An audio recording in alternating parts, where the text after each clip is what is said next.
Hey, what's up, everybody? It's BDF44 coming at you with another video. So I am turning on the camera without actually knowing exactly what I want to talk about, but I know it's on some basketball stuff because that's kind of what I came here to do. I kind of want to talk about the Clippers series. They were, in fact, defeated in the second game of the series yesterday, and it's weird, man. This is a weird situation for me because in looking at the Clippers, I truly believe that they are better than the Utah Jazz. But my sensibility and my logic and my Lakerdom tells me to never ever bet on the Clippers. It has little to do with anything other than just superstition, to be completely honest with you. But every pundit that has put themselves on that heel, that Clipper heel, has died on it. Every last one of them. I've watched them do it one after another. Stephen A. Smith has done it maybe 3 times. Skip Bayless has been on it for the last 2 years. I saw Max was obviously on it last year with Kawhi. They all die on that heel. And this was the year that I decided to give it a shot, to actually put some faith in the Clippers to overachieve in these playoffs. But I know better. I know better. They just do not win, man. If I were the owner of the Clippers, Steve Ballmer, I would truly consider moving the team and changing their name. The Clippers have a history that is undeniable, and they've shaken that off over the last 15 years, 10 years, but they still haven't been able to get over the hump. And I do believe that they will have a hard time doing so going forward. Here's the problem. The Clippers really do have just about everything they need, but they got it a little too late. Rondo, I believe they picked up a year too late.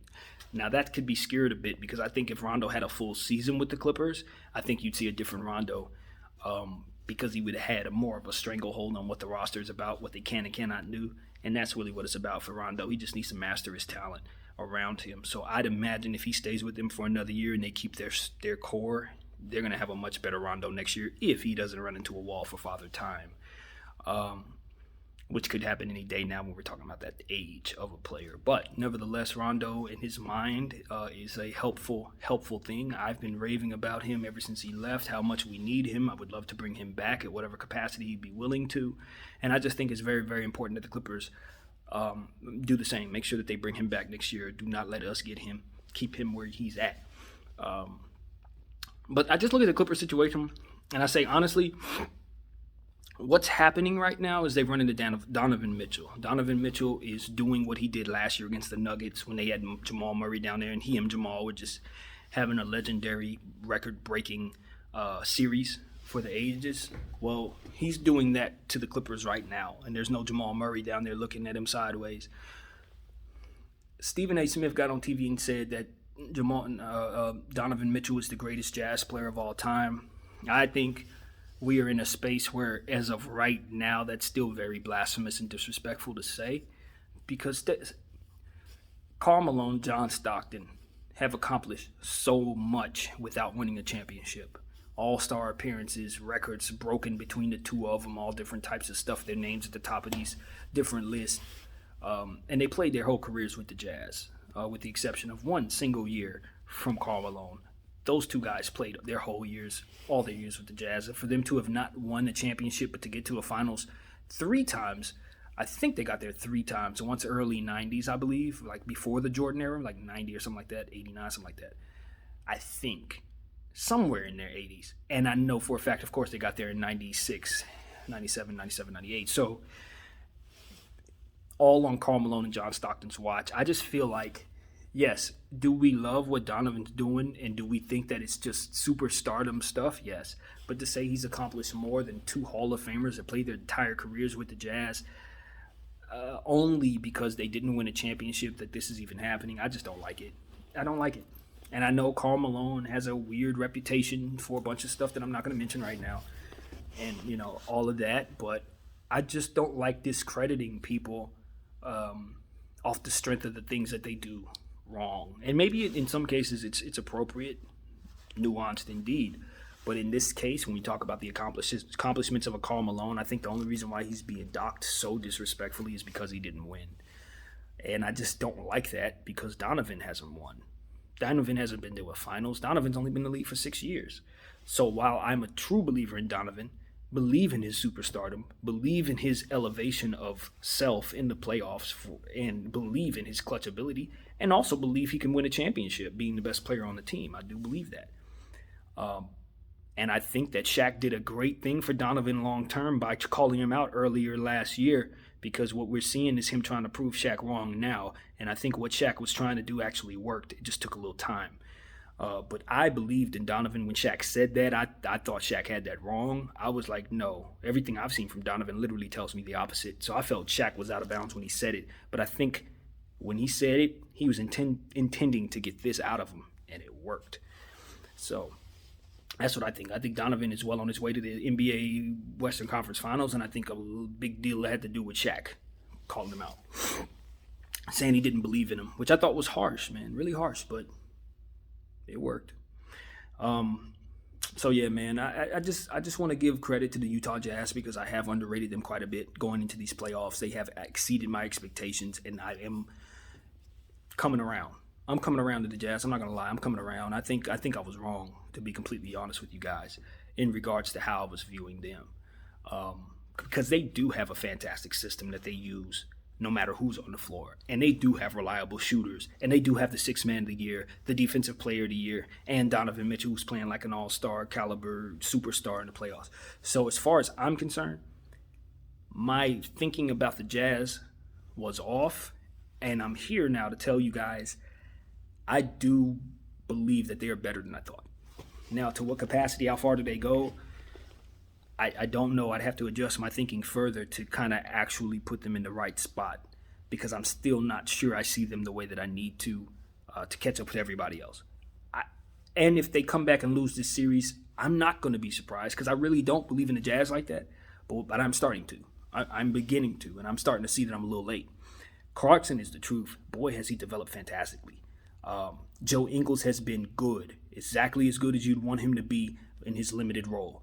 Bogdanovich has been the player that I told you he was when he was with the Pacers, one of the most consistent players in all of basketball. Groundhog Day personified, 15-8 every single night when he played for the Pacers or something like that.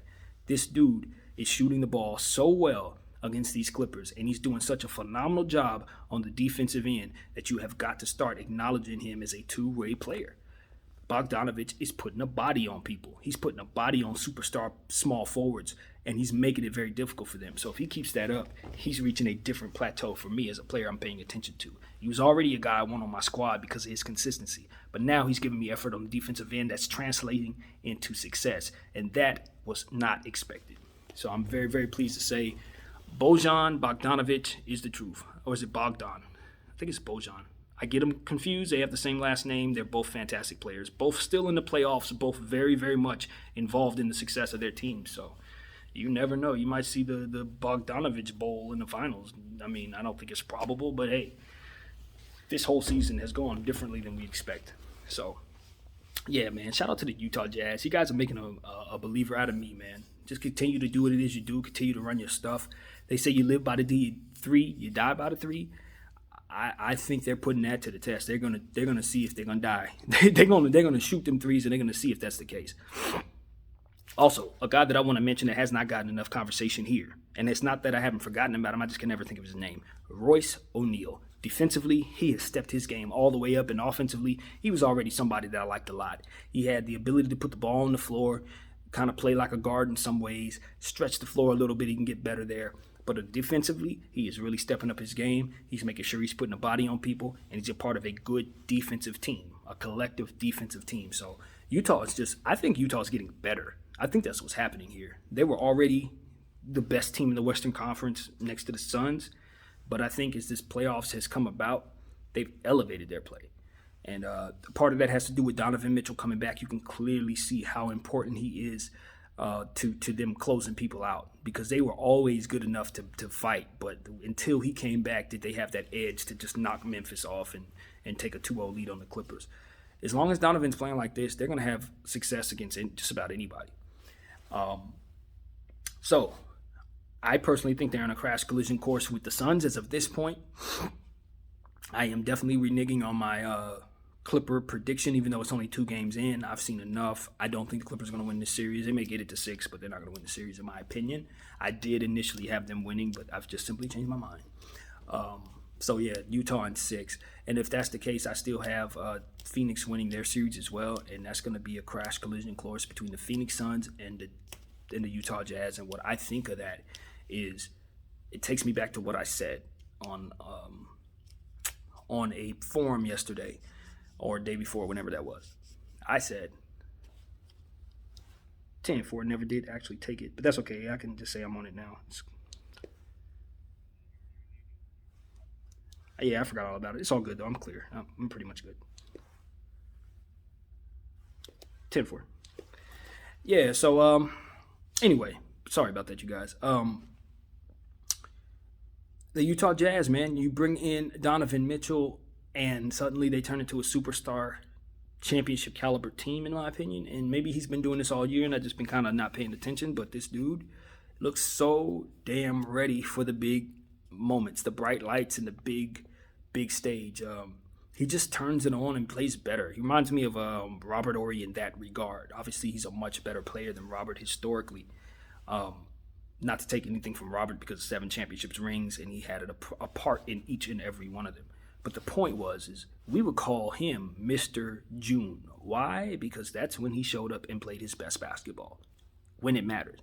And so Donovan appears to have that type of wiring, and because of it, look out. Because not only are the Jazz dangerous this year, as long as they can continue to keep a competent team around the Jazz, they have an official closer. So what I wanted to say before I got cut off was it comes down to who do I want between Devin Booker and Donovan Mitchell. That was the point I was trying to make. And in my forum, what I said was I went with Devin Booker.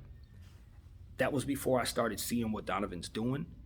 I'm really not sure how I feel about that right now. But one thing I can honestly say is, boy, is that going to be a beautiful series to watch. I hope it happens, because you thought Jamal Murray and Donovan and Donovan Mitchell was a thing. I definitely got Devin Booker ahead of Jamal Murray, and Devin Booker is going to be a problem. So for me, I chose Devin Booker. Athleticism-wise, elevation of playoff-wise, physicality-wise, I think Donovan basically takes that. So I'm curious to see what happens. I'm sticking with my pick for Booker. I like Booker over Donovan as a whole, but as long as Donovan continues to play like this, he's going to make it very, very difficult for me to stand on that particular heel. But when you have one of those two players, you feel real good about your future. Don't get it twisted. This is the first, not the last time we'll see those two go up against each other. So with that being said, I'm going to go try to take care of a break that I should have taken a long time ago. And I thank you guys for watching me. My name is BDF44. I'm out.